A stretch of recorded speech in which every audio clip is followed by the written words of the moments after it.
Bom dia. Estamos aqui mais uma vez para darmos continuidade aos nossos estudos das lições da Escola Bíblica Dominical e nós estamos estudando esse tema, tão grande salvação. E hoje nós vamos estudar a segunda parte da lição número 6. A lição número 6 trata de questões importantes sobre o pecado. E nós vimos na primeira parte as seguintes questões. O que é o pecado original? Existem níveis de pecado, um pior do que outro? Como perdoar a si mesmo depois de ter sido perdoado por Deus e pelo seu próximo? Então, hoje, nós vamos dar sequência estudando as próximas 3 questões importantes. Primeiro, nós precisamos lembrar de que o pecado não é um problema de um indivíduo apenas, mas de todos os seres humanos. Podemos afirmar que não existe pecado cujas causas não estejam na humanidade inteira e cujas consequências não atinjam toda a humanidade. Nós temos estudado o homem como pecador e demonstrado que todo homem é pecador. Vejamos, no texto de Tiago 2,10, onde tem qualquer um que guarda toda a lei, mas tropeça em um só ponto, se torna culpado de todos. Então, podemos ver que realmente todo homem é pecador. Então, vamos para as questões. Para ler, então a questão número 4 é essa. O nosso desejo de não pecar é realmente honesto? E eu gostaria de ler um texto aqui da Escritura Sagrada, em 1 Coríntios 9, versículos 25 até 27. E diz assim: todos os que competem nos jogos se submetem a um treinamento rigoroso para obter uma coroa que logo perece, mas nós o fazemos para ganhar uma coroa que dura para sempre. Sendo assim, não corro como quem corre sem alvo, e não luto como quem esmurra o ar, mas esmurro o meu próprio corpo e faço dele meu escravo, para que, depois de ter pregado a outros, não venha eu mesmo a ser reprovado ou a ser desqualificado. Deus eterno, obrigado por esse dia, obrigado por mais uma vez que podemos meditar na tua palavra. Ajuda-nos, ó Deus, nessa lição, que nós possamos entender melhor a tua vontade para a nossa vida. Em nome de Jesus nós pedimos e agradecemos. Amém. Muito bem. Então, ora, nós sabemos, vemos até mesmo pelo texto, que a luta contra o pecado, ela é constante. Nós vemos aí, em Hebreus 12:4, também dizendo o seguinte: ora, na vossa luta contra o pecado, ainda não tendes resistido até o sangue. Isso querendo dizer o seguinte, que cada dia a luta será maior. Cada dia a luta será maior. Agora, quantas vezes nós precisamos combater a nossa própria vontade? Porque a nossa vontade, como nós já temos visto, ela luta contra a vontade de Deus. Agora, como é que é isso? Essa luta contra o pecado, a nossa luta contra a vontade. Nós lemos o texto aí de 1 Coríntios 9, e no versículo 25, o escritor sagrado mostra a respeito que a santificação, ela é muito difícil, mas é possível. Todo atleta em tudo se domina. Vamos ver nessa versão. Aqueles para alcançar uma coroa corruptível, mas nós, porém, incorruptível. Ou seja, para o atleta chegar ao pódio, ele tem que se esforçar. Então, o primeiro ponto que nós precisamos é domínio. Então, o atleta em tudo se domina. E ele se esforça continuamente, não tem pausa. Continuamente ele está se esforçando. Então, o que é que nós precisaríamos verificar na nossa vida? Quais são os desejos quais são as atitudes que são mais complicadas para nós estarmos na presença de Deus, para nós nos submetermos à vontade de Deus. Então, precisamos nomear cada uma delas. Não nomeemos cada uma delas e nos cheguemos diante de Deus para colocá-las. Agora, precisamos também pensar no objetivo. Então, o apóstolo Paulo diz lá, né? Olha, eu não luto sem alvo, ou eu não luto sem objetivo. O escritor sagrado diz que o grande alvo dele, o grande objetivo dele é estar face a face com o Senhor. Ele mesmo diz, em outra epístola, em Filipenses, dizendo que prossigo para o alvo, para o prêmio da soberana vocação de Deus em Cristo Jesus. Então, nosso desejo de não pecar é honesto? Sim, é honesto, mas exige esforço. Não é fácil, porque o diabo anda em derredor de vós, bramando, urrando como leão, buscando a quem ele possa devorar. A questão seguinte é: pessoas de moral muito elevadas também são pecadoras? Ora, nós temos visto isso aí desde o começo, que todos são pecadores, né? O texto de Romanos dizendo que todos pecaram, mas carecem da glória de Deus. Salmos, nem procurei um justo, não há nenhum sequer. Então, todos são pecadores. Bom, de onde vem isso? Já temos estudado também que a desobediência de Adão e Eva passou para as gerações seguintes, porque eles estavam já fora do Éden, fora do paraíso. Então, a desobediência veio como se fosse uma herança para a raça humana. Então, todos são pecadores. E Jesus, em seus ensinamentos, ele contou uma parábola, lá em Lucas 18, 9 a 14, sobre o fariseu e o publicano. O fariseu chegou ao templo para orar e batia a mão no peito e disse: eu sou bom, eu não sou nem como aquele publicano que ali está, eu faço isso, faço aquilo. Ou seja, aquele fariseu, ele representa as pessoas de moral elevada aos seus próprios olhos. Não aos olhos de todos, não aos olhos de Deus. Eu costumo brincar com as pessoas que chegam para mim e falam assim: olha, tive uma boa ideia. Então, a brincadeira que eu faço é a gente escute, mas quem foi que disse para você que é uma boa ideia? Pode ser que a boa ideia seja só sobre né, de acordo com os seus próprios olhos, de acordo com os seus próprios conceitos. Bom, também não quer dizer que a ideia não seja boa, pode até ser. Mas a pessoa disse: olha, eu tive uma boa ideia, mas segundo os seus próprios olhos, segundo os seus próprios conceitos. O fariseu não saiu de lá justificado. O publicano, sim. Quando ele confessou: eu tenho misericórdia de mim, pecador, batia no seu peito, se arrependendo. Esse saiu de lá justificado. Então, via de regra, as pessoas são boas diante dos seus próprios olhos, não diante de Deus. Um problema que tem acontecido ultimamente é a respeito das filosofias que têm aparecido sobre o pecado. E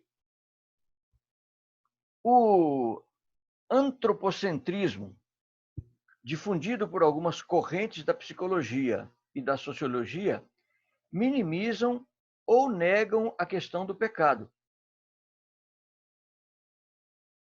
Isso é como quebrar um termômetro que registra a febre para ver se a febre abaixa.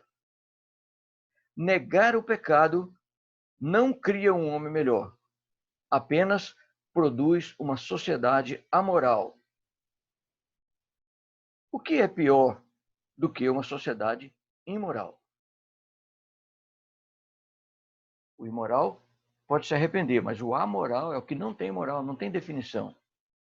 Então, nós precisamos estar atentos a esse tipo de coisa. Às vezes nós dizemos assim, isso não é pecado, isso é coisa da minha mente, isso é coisa da sua mente, isso não é, isso não é. Então, o fato de dizer que não é pecado não quer dizer que não seja, porque precisa consultar a palavra de Deus. Questão número 6. Para estudar a questão número 6, eu gostaria de ler uma outra parte aqui da Escritura Sagrada. Está em Romanos, capítulo 1. 24. Por isso, Deus entregou tais homens à imundícia pela concupiscência do seu próprio coração, para desonrarem o seu corpo entre si. Pois eles mudaram a verdade de Deus em mentira, adorando e servindo a criatura em lugar do Criador, o qual é bendito eternamente. Amém. Por causa disso, os entregou Deus às paixões infames, porque até as mulheres mudaram o modo natural de suas relações íntimas, por outro contrário à natureza. Semelhantemente, os homens também, deixando o contato natural da mulher, se inflamaram mutuamente em sua sensualidade, cometendo torpeza, homens com homens, e recebendo em si mesmo a merecida punição do seu erro. Bem,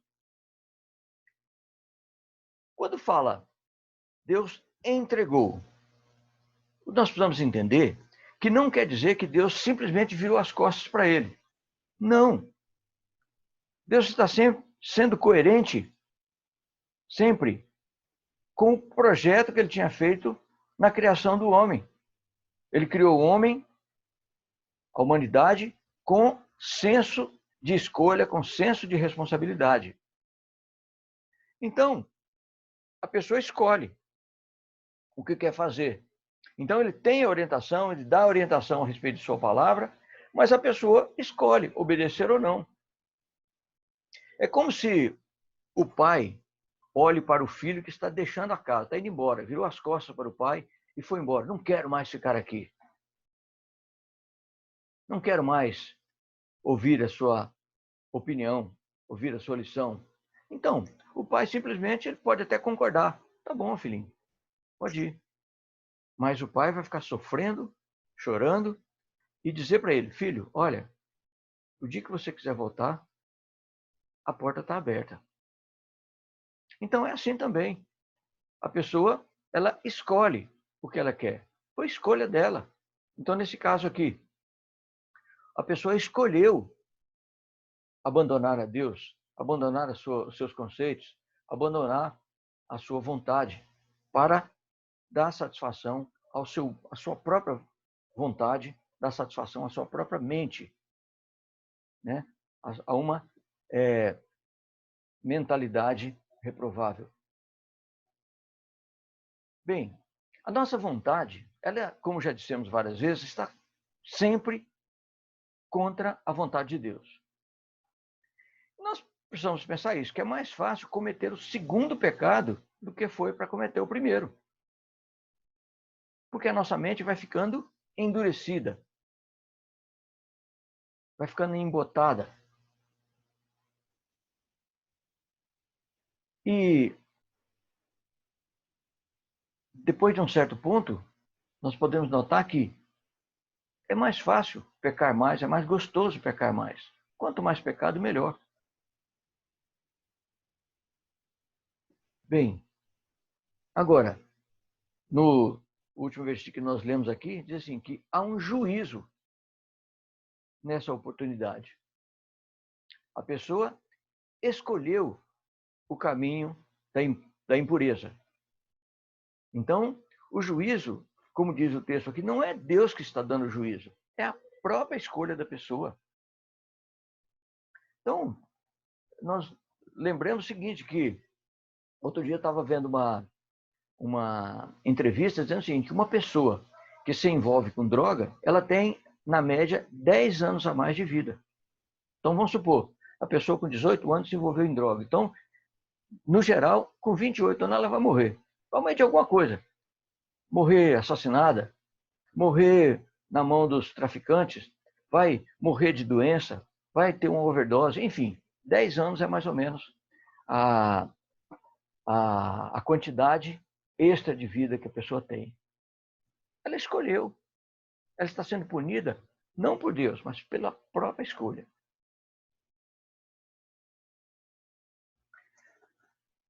Muito bem. Eu peguei dois ditados de origem judaica e eu gostaria de deixar com vocês. O primeiro deles é esse aí. Quem quer se esforçar por conservar-se puro, recebe poder para fazê-lo. E quem quer ser impuro, as portas do vício se abrem para ela. O caminho mais largo é mais fácil.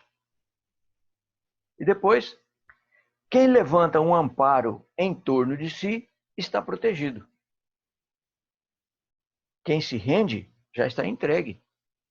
Então, essa luta que nós precisamos ter contra o pecado é exatamente essa cerca, essa proteção que nós colocamos em volta de nós. Bom, o cristão não é uma boa pessoa. Não. É uma pessoa pecadora como qualquer outra. Não tem nada de diferente. Agora, o que há diferente é que o cristão é uma nova criatura. É uma pessoa nova. Passou pela experiência do novo nascimento. Aceitou Jesus como Senhor e Salvador. Sim, essa é a diferença. Então, se nós, as pessoas que passaram pela experiência do novo nascimento, não estão caminhando para o rumo da santidade, tem problema. Então, cada um de nós precisa analisar, avaliar e fazer realmente uma meditação a respeito. Por quê que nós não estamos caminhando no rumo da santidade? E gostaríamos de dizer que desejamos que essas questões importantes que foram discutidas possam servir de ânimo, servir de incentivo para que nós avaliemos a nossa vida cristã e o nosso desejo progressivo para o caminho da santidade seja uma verdade, uma constante dentro da nossa vida. Bem, Tiago 1,22 diz: não sejamos apenas ouvintes, mas praticantes. Esse é o desafio que nós deixamos com cada um de vocês e comigo também. Bem, na próxima lição, nós iremos estudar a lição número 7, a batalha constante do crente, ou seja, vamos detalhar melhor essas batalhas que nós precisamos ter, como a gente comentou nessa lição de hoje.